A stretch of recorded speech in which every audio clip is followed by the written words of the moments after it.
construct. Social people construct idea. Social construct is a person's idea, but it doesn't mean that it's scientifically and historically accurate.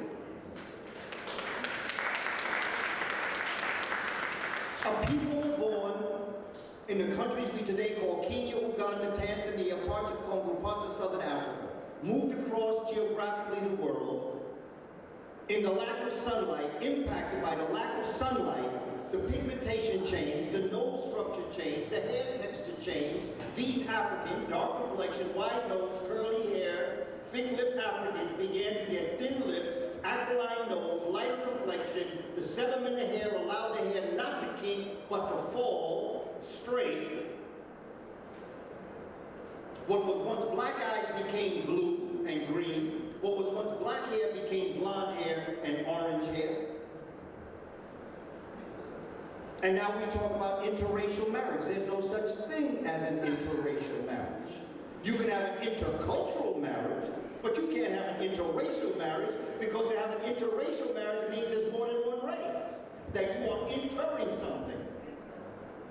Intra means within the race you can mix. But you cannot have an interracial marriage because there's only one race. Think about what I'm saying scientifically, brothers and sisters, so we can clear up these little situations. Because the vampire called white supremacy has bit us. And we are acting like the vampire. And even though we have spent a whole movie trying to avoid Dracula, once bit, we start going around biting people too. If we can clearly look at this scientifically, no matter what our decisions may be, which is all up to that individual person, that's fine. But let's look at it clearly. Let's look at it scientifically. Scientifically means with knowledge. Science is knowledge, math is understanding, and technology is application of your understanding of math that develops from the knowledge of science. We're talking supreme mathematics here. This is what Malcolm was trying to teach us.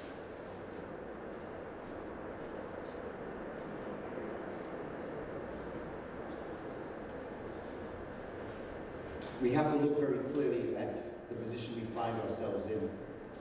We have to analyze the life of Malcolm X, and we have to find that Malcolm within each and every one of us.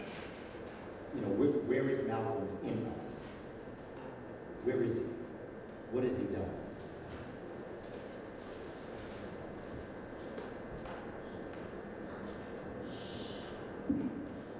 John Crew got a chance to sit with Wilfred Little, Malcolm's oldest brother, and talked about Malcolm's mother. And again, he speaks of Grenada, where she was born, going to Canada, and then coming to the United States.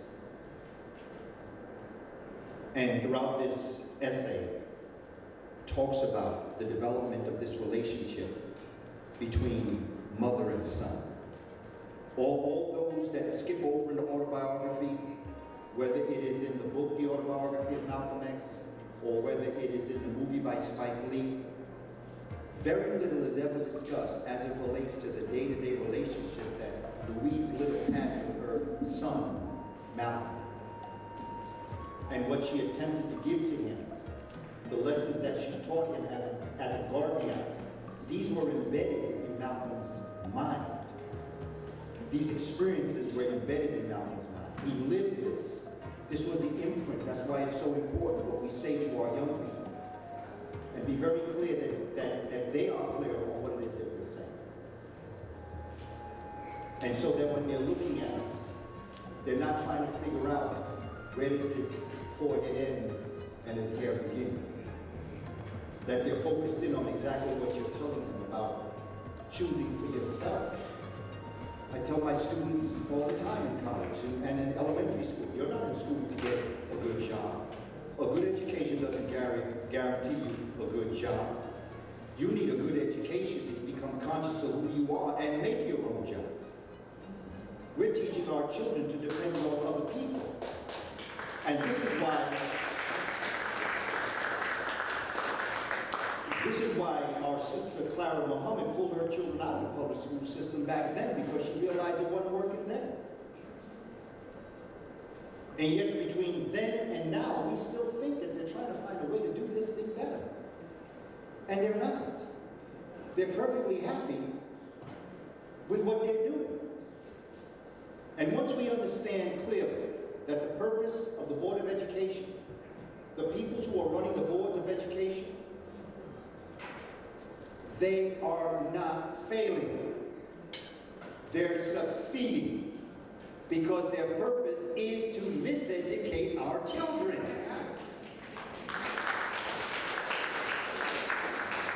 They have implemented a program of study that is meant to have the children fail. But a prophet is not a psychic. A prophet is a good historian. Because when you know what happened in the past, you can interpret the present, you can predict the future. And when it happened, everybody said, "Wow, how'd you know that?" I know the past. Mark Twain once said, "History does not repeat itself, but it certainly does rhyme." It rhymes. So that when Malcolm, his mother, and us are looking at this system,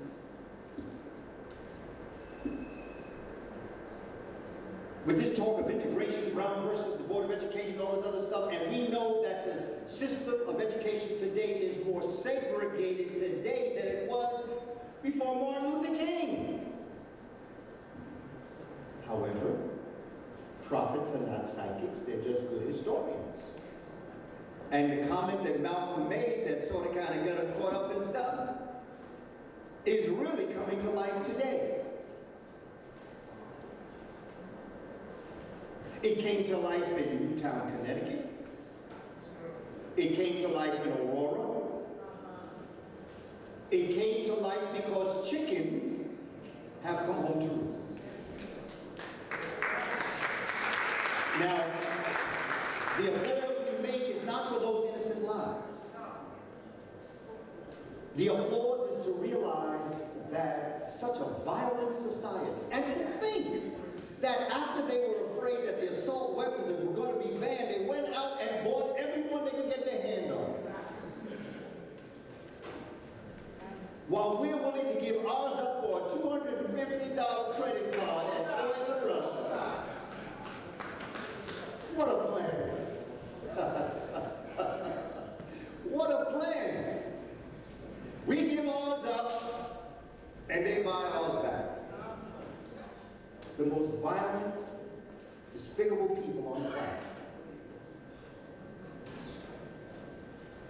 This is who you're looking at. Not speaking of all, because I don't speak in absolutes.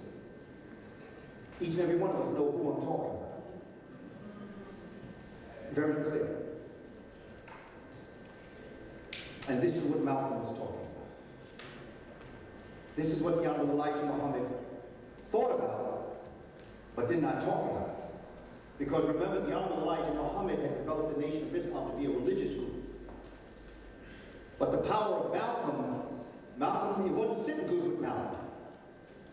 Malcolm said, "Yeah, I'm all into that religion, but we got to shoot some of these people. I have great faith in Allah, but we got to speed Allah's plan up. We got to get a couple of them ourselves. We're talking about them two-legged dogs, that sick four-legged dogs on our mothers and our grandmothers and our children and our pregnant wives. Not all of them, them. Got to quicken it up. Ain't turning no other cheek. You turn the other cheek, well, guess what? You only got one cheek left. And you deal with people going to smack that one too. And then they're going to go after your bottom cheeks. And then you ain't got nobody to blame but yourself for allowing to put yourself in that type of a position, because you're going to speak the language you're spoken to. If you go into Italy French to a Brazilian. Okay? You can't speak peace to a violent person. They don't understand the language of peace. If they did, they would be peaceful. This was Malcolm's message. Yet they always are trying to get him caught up in this violence. There's a difference between self-defense and violence. There's a difference, a major difference between the two. They don't mind when they talk about it, but they have a problem when black people talk about it, because they know black folk have every right to talk about it. And they're afraid that that message is going to get caught and folk are going to do something about it. No one has really spoken about what happened in Newtown. Nobody has really said what happened in those classrooms. Nobody has yet spoken about what those rescuers saw when they went. There was not one child that had any less than 9 bullets in them. There were guts and insides of those young children on the floors of that classroom. He literally slaughtered those children. He didn't kill them. He didn't shoot them. He slaughtered them. But before he went to slaughter them, he slaughtered his own mother. Chickens have come home to roost. The violence that they put on black folk are now visiting themselves, even to the point that they say it's not supposed to happen. That's the most ignorant statement someone can make. It's not supposed to happen here. If it's not supposed to happen here, it would not have happened here. The fact that it did means that's a perfect place for it to happen. Think about the psychology of the words that they're using. What they're really saying is, black folks supposed to be doing this to each other. That's really what they mean when they say that.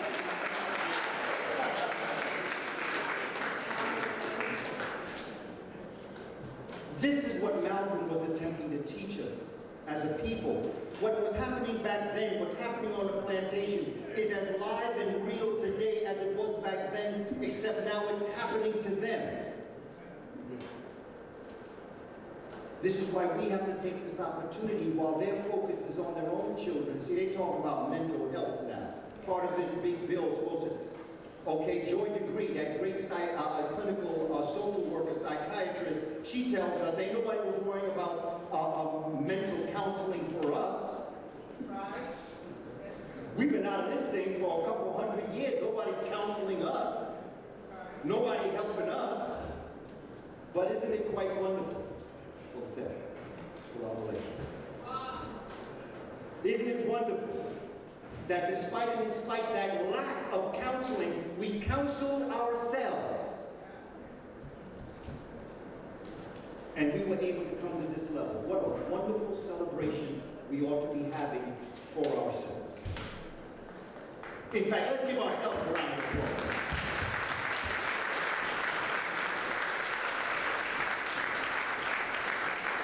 Because it's important that we understand these concepts, brothers and sisters. Yes, that Ma'afa was a horrific thing.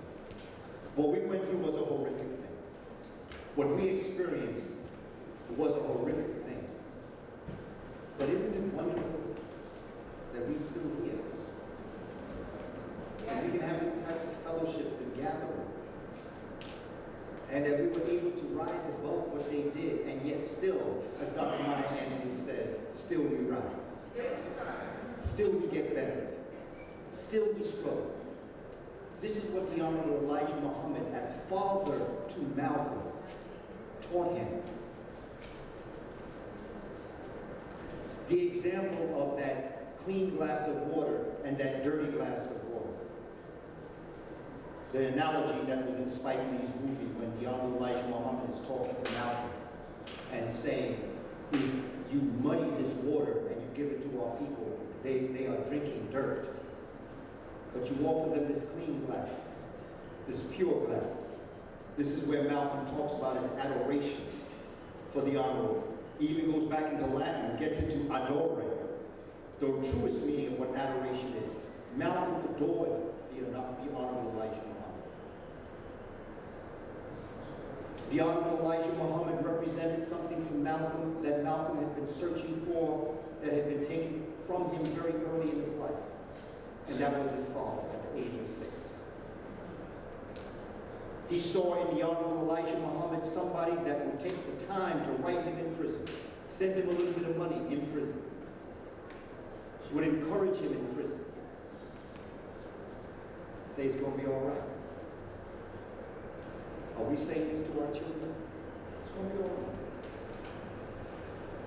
Not you're stupid, worthless, not going to cheat. We as brothers, as we're walking in our neighborhoods and there's groups of young brothers on the side just hanging, doing nothing, pants off their butt, hat on sideways. As we pass them, we say, hey brother, what's going on? Don't have to have a long conversation with them, but are we just greeting our young people? Or are we afraid of them? That's frightening to me, to be afraid of young black people. Because what does that say about yourself when you look in the mirror? You're afraid of yourself. And if you're afraid of yourself, then no wonder we're in this position. These are our young people. I tell you, I love our people unconditionally. I don't care you pimp, prostitute, gangbanger. I love you. We need to work something out here. We need to talk. But I love you, and I respect you, because you're here. And considering what they did to us, it's a miracle that we are still here. See, we're here, so we assume, okay, we're here. Okay, big thing. But when you know what we went through, when we know what our parents went through every day, when we know what our grandparents went through every day, our great-grandparents every day, when we trace our lineage back long enough to understand what they went through, we cannot help but love ourselves a little bit more. Because we're not supposed to be here now. White supremacy is arrogantly ignorant. And one of the greatest strengths of the Universal Negro Improvement Association, one of the greatest strengths of the Nation of Islam, is that they had a business within that could have freed us had we just kept it going. And that's why I say, look to the vendors to support them. Because that's our business.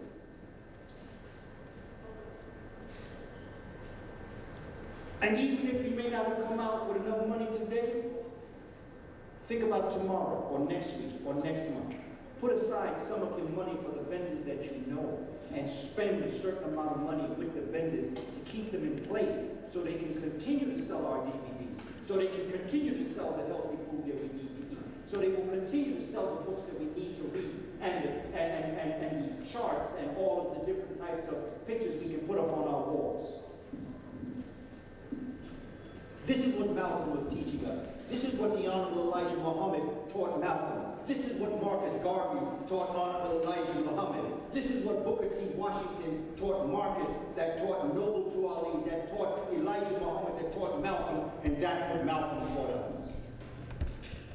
It goes back. It's not just Malcolm. Malcolm is the person we're looking at, but there's a whole bunch of folks that impacted that whole line of understanding, and not to even lessen it, but the women that anchored the men that allowed it to occur is extremely important to understand.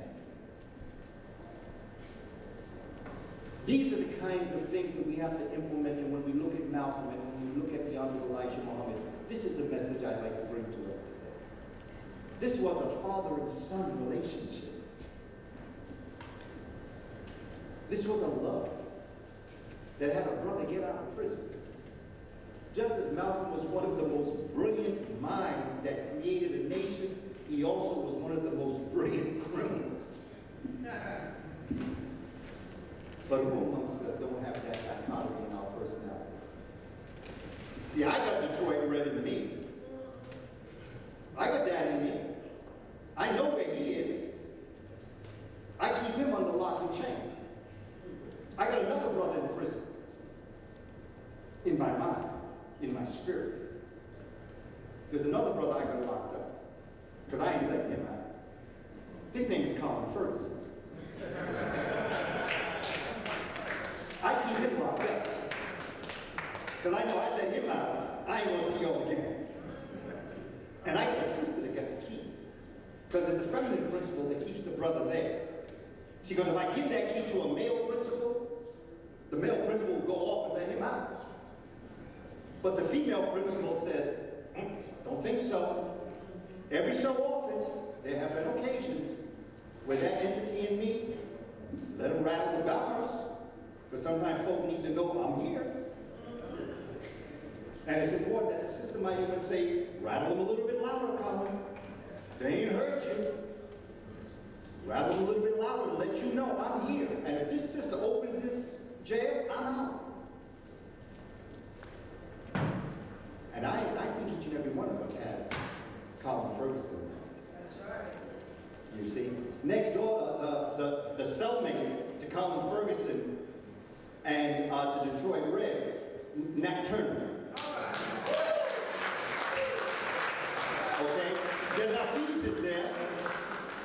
Gunga Zumba, Brazil is there. Okay? But Martin Luther King is there too. Because sometimes I gotta keep him away because he sends the wrong message to people sometimes. And people mistake kindness for foolishness. You know, there's an Egyptian story about Heru and Heru Kuti, which really goes back to Martin Luther King and Malcolm X, because I admire both of these men. Martin Luther King, I have a great deal of respect for Martin Luther King. And again, we allow people to make us fight. Who was right, Martin Luther King or Malcolm? They both were right. Have you ever seen the Kamene statue where you have the head of Heru and the head of Satan on the same body? The destroyer and the constructor? See, that's within us. Heru is the righteous inheritor who sits on the throne and rules in the presence of his father on earth. Heru Kuti is the righteous warrior. He's the one that battles his uncle, Satan, that allows Satan to be put in his place to allow Heru to sit on the throne.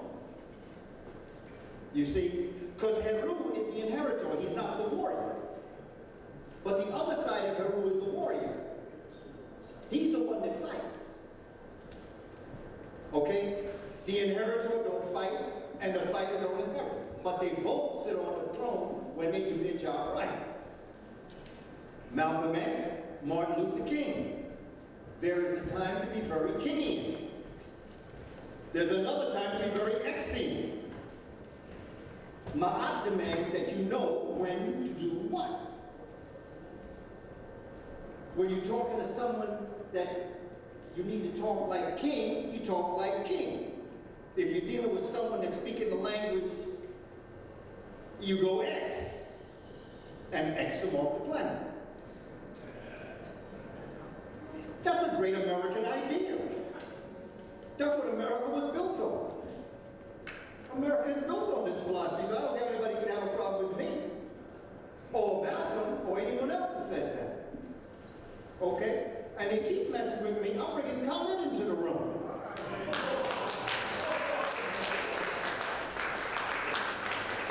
See, Khalid, that we can remember, very much like Malcolm, varying in different ways, but everybody was afraid of Khalid. And everybody was afraid, I shouldn't say everybody, because everybody wasn't. Many people were afraid of Khalid. And they were afraid of Khalid because it's very difficult to face the truth, particularly as black people. We try to just get along. Can't we all just get along? No, we can't. Some of us can, but some of us can't. Come on. Think about what I'm saying, brothers and sisters, because I'm trying to be as critical in thinking as possible. Because I don't want to send us off with any thoughts of one thing when I really mean something else. In the examination of Malcolm X and the relationship between the Honorable Elijah Muhammad and Malcolm X, the Honorable Elijah Muhammad grounded Malcolm in a sense of